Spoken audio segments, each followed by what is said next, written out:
Casey Concepcion, muling magbabalik showbiz. ABS-CBN comeback inaabangan. Matapos ang ilang taong pamamahinga sa spotlight, tila handa nang muling sumabak sa showbiz ang megastar daughter na si Casey Concepcion. Usap-usapan ngayon sa industriya ang posibilidad ng kanyang pagbabalik sa ABS-CBN, ang network kung saan siya unang nakilala bilang actress, host at recording artist.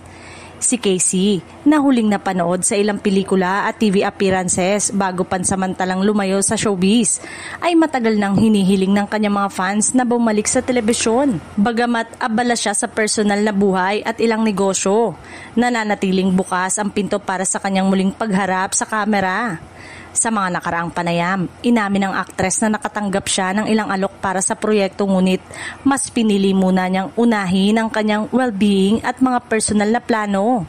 Ngayon, tila mas malinaw na ang direksyon, isang comeback project ang pinaghahandaan at malaking posibilidad na sa ABS-CBN ito magaganap.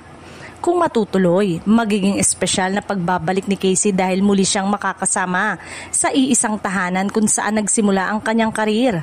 Hindi rin malayo na mag-reunite siya sa mga kapamilya artist na dati niyang nakatrabaho at magbigay ng bagong sigla sa mga teleserye o pelikulang ilulunsad ng Kapamilya Network. Para sa mga fans, malaking kaganapan ang pagbabalik ni Casey Concepcion, isang patunay na sa kabila ng kanyang tahimik na pamamahinga, nananatili siyang mahalagang pangalan sa mundo ng showbiz.